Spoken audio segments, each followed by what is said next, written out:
दादी जानकी जी, जो ब्रह्मा कुमारी विद्यालय के अंतर्राष्ट्रीय सेवाओं के बीज स्वरूपा थी, ऐसे ज्ञान की धनी and considered the most stable mind in the whole world, ऐसी श्रेष्ठ रत्न प्रभा जिनके गुणों की माला को पिरोते हुए याद कर रही है हमारी आदरणीय डॉक्टर निर्मला दीदी जी।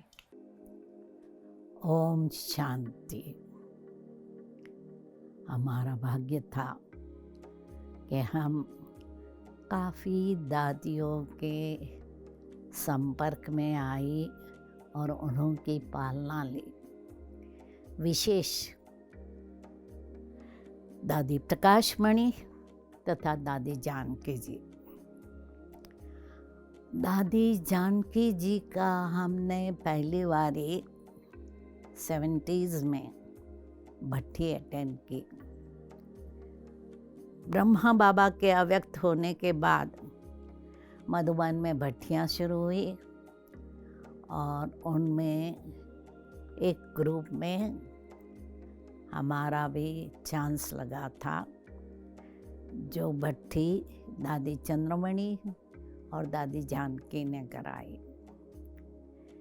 दादी जानकी का क्लासेस मशहूर है और हम लोग बहुत भाग्यशाली थे कि उन दोनों दादियों ने हमारी भट्ठी कराई।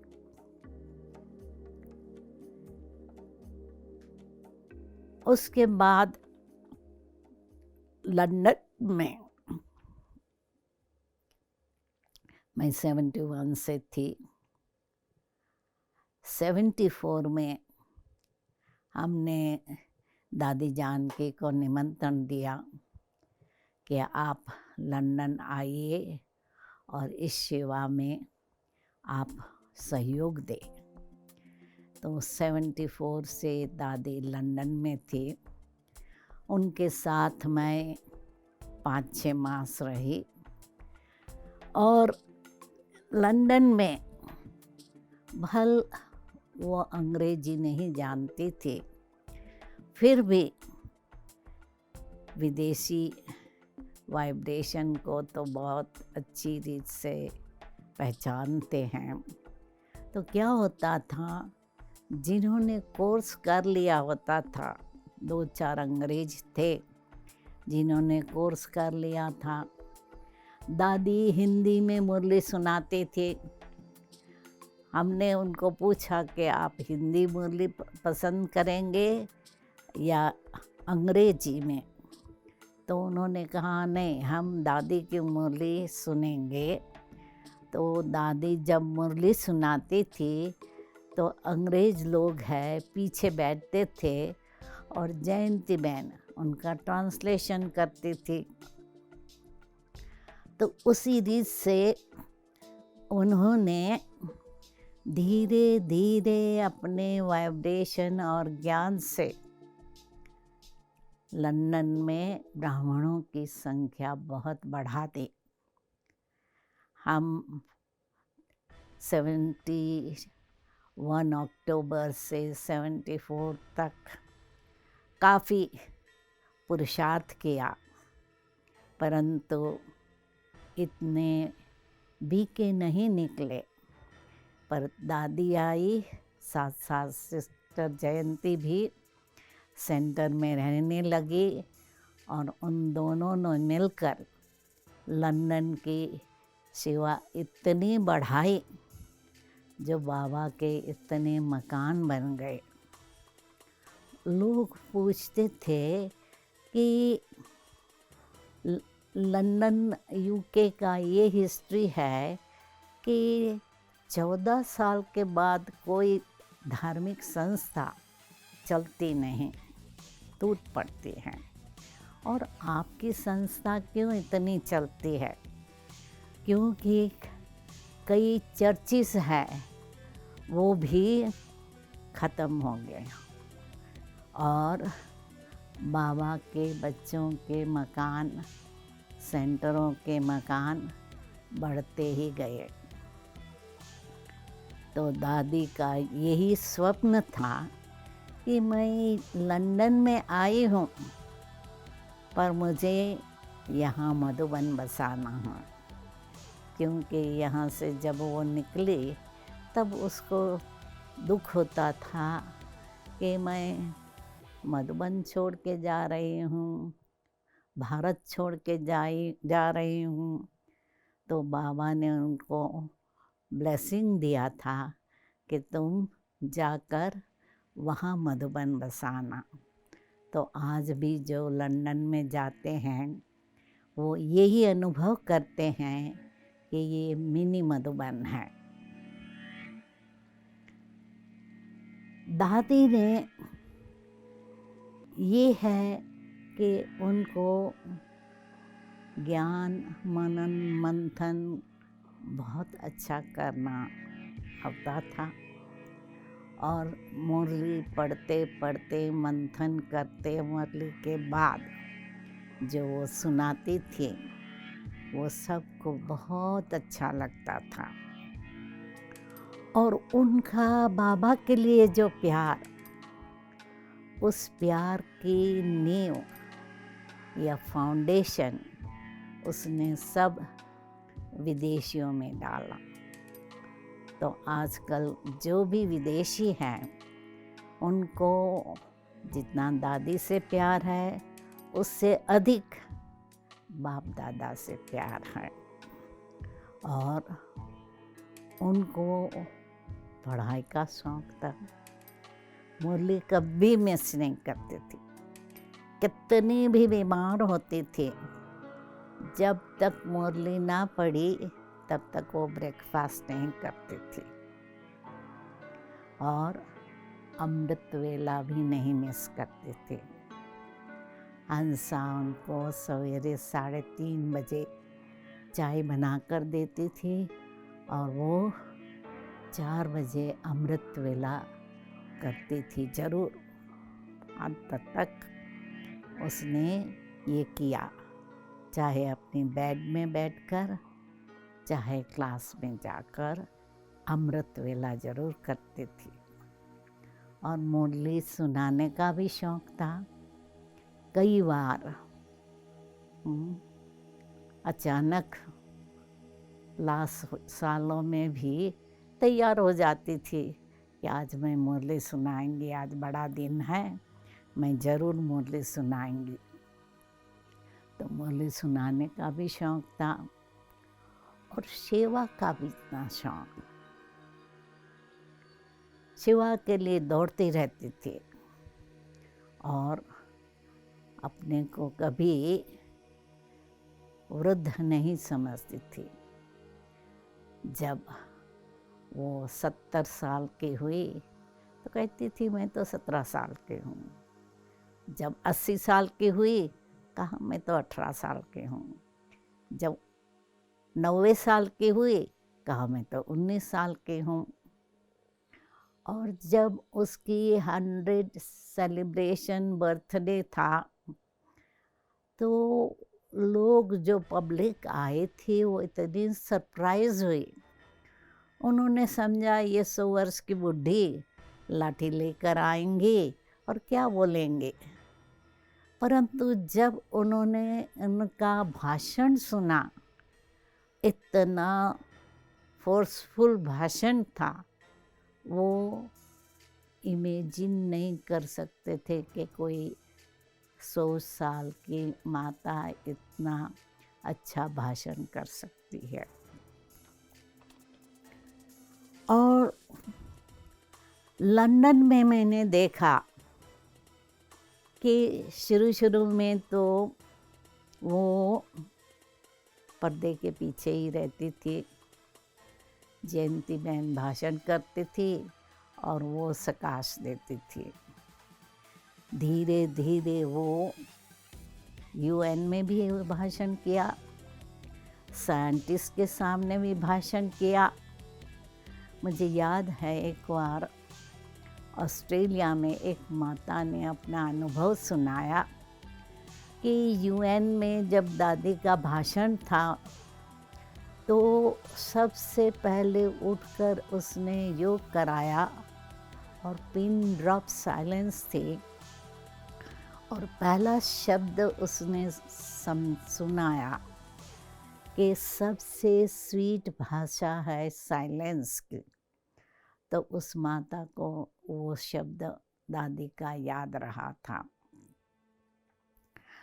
और उसने न सिर्फ इंडियन कुमारियों को तैयार किया, कई कुमारियों को ब्रिटिश सेंटर संभालने की जिम्मेवारी दी। ये जो भी बहनें आई थी 16, 17, 20, 21 साल के, उनको ट्रेनिंग देकर जिम्मेवारी दी और फिर वो खुद जाकर बीच बीच में इधर उधर जाकर भाषण करके सबकी पालना करती रही। और आप देख रहे हैं कि यूके में कितने सेंटर बढ़ाए, और भारतवासी तो थे ही, परंतु विदेशी भी कईयों ने सरेंडर किया, अपनी प्रॉपर्टी सरेंडर की, अपना जीवन सरेंडर किया और सेवा में लग गए। और दादी अंत तक सेवा करती रही। और मुझे याद है एक बारी वो ज्ञान सरोवर में थी, उसको बुखार था और उसका प्रोग्राम था पंजाब टूर का। तो डॉक्टरों ने मना की कि दादी आप टूर पर नहीं जा सकती हो। और उसने अपने आप को तैयार किया और दूसरे दिन अपने टूर पर चली गई। और एक बारी ओम शांति भवन में डबल फॉरेनर्स की कॉन्फ्रेंस थी और दोनों दादियाँ व्हील पर चेयर पर थी, प्रकाशमणि दादी और जानकी दादी, और दोनों व्हील चेयर पर भाषण करने आई और प्रोग्राम यथावत चला। तो दादियों ने यहाँ के जो भी भाई बहन हैं मधुबनवासी, उनको ऐसा ट्रेनिंग दी जो उनकी एब्सेंस में भी या उनकी बीमारी में भी प्रोग्राम एक्सीलेंट चलते रहे। दादी का प्यार अमृतवेले के लिए, मुरली के लिए और सेवा के लिए।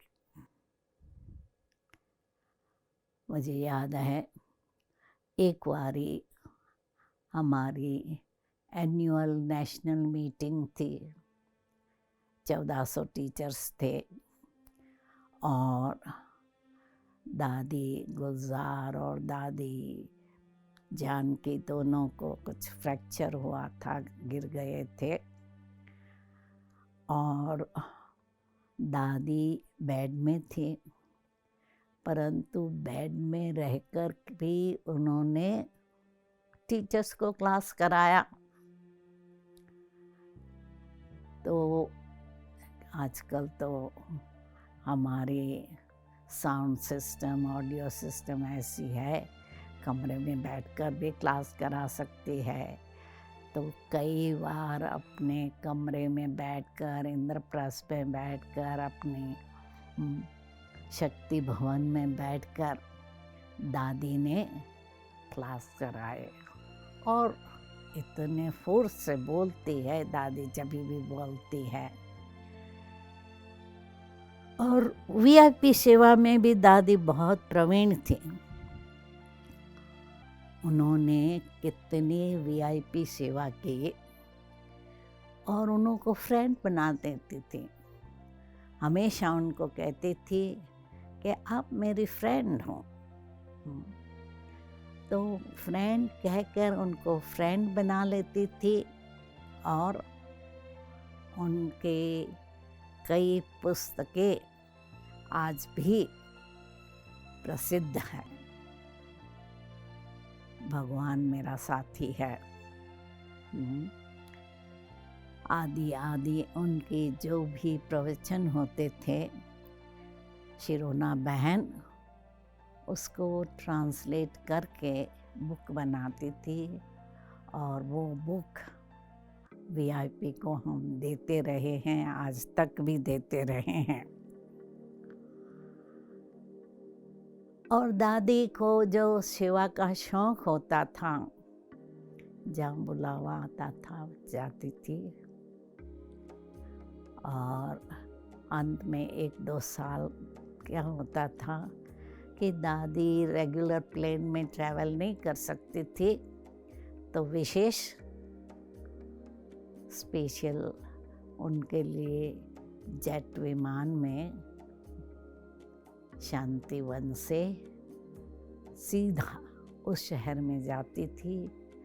2 दिन रहती थी, भाषण करती थी, हजारों को रिफ्रेश करती थी और कई कन्यादान भी कराते थे उन दिनों में। तो लास्ट ईयर में 103 साल की आयु में उसने हजारों माइल ट्रैवल किया। सिर्फ भारत नहीं, लंदन, अमेरिका तक भी वो घूम के आई, सेवा करके आई। तो दादी का जो शौक था बाबा पूरी करते थे। भल करके उनके जीवन में बहुत बीमारियां आई। कई बार हमने सोचा दादी गई कि गई, दादी छुट्टी भी लेकर गई, हाँ, कि अपनी सब चीज़ें सबको दे के गई, कि जैसे कि अभी हम हॉस्पिटल से वापस नहीं आएंगे। परंतु बाबा को उनसे सेवा करानी थी, तो 104 वर्ष की आयु तक उन्होंने सेवा की। दादी प्रकाशमणि के बाद उनको मधुबन में रहना पड़ा और नेचुरली विदेश सेवा और भारत की सेवा में अंतर तो है ही। तो भारत की सेवा भी उन्होंने प्यार से की और ज्ञान योग से सबको बहलाते रहे।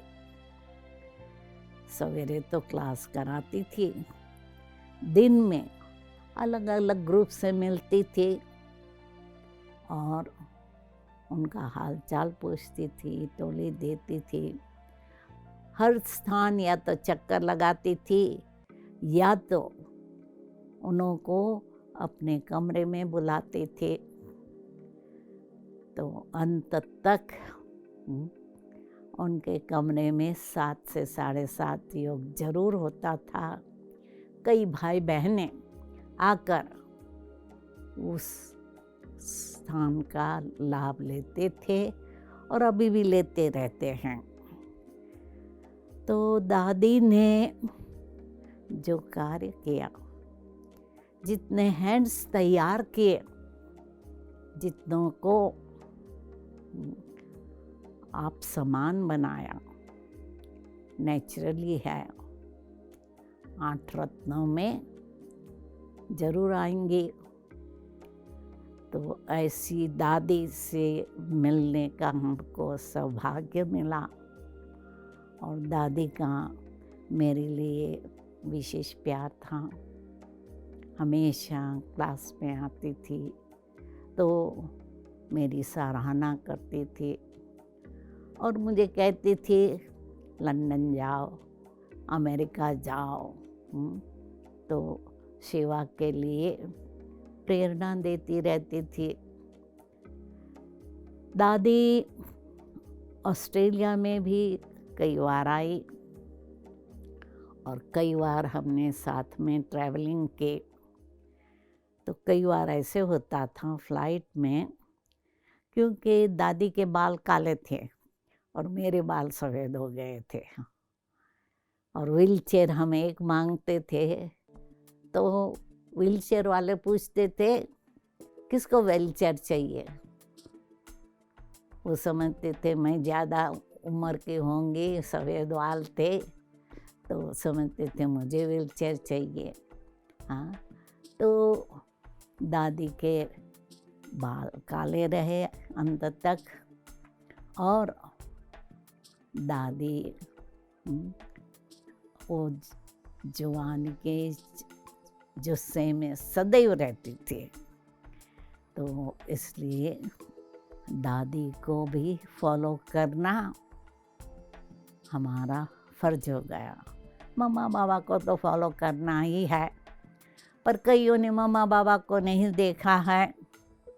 तो प्रकाश मणि को दादी को देखा होगा, जानकी दादी को देखा होगा, तो हम सबको कहते हैं इन दादियों को फॉलो करो। चलो मम्मा बाबा को नहीं देखा, पर मम्मा बाबा की कहानी तो सुनी है ना, तो मम्मा बाबा को फॉलो करो, दादियों को फॉलो करो। हमारे लिए तो बहुत एग्जाम्पल हो गए हैं, जो हम उनको देखकर अपना जीवन श्रेष्ठ बना सकते हैं। तो दादी की एनिवर्सरी आ रही है 27 मार्च को, तो उनकी याद फिर से आ रही है, और ज़रूर उनके बारे में बहुत सुनेंगे। ओम शांति। लव और लॉ का आपने रखा अनोखा बैलेंस। ज्ञान और योग के शस्त्रों से किया आपने माया को चैलेंज।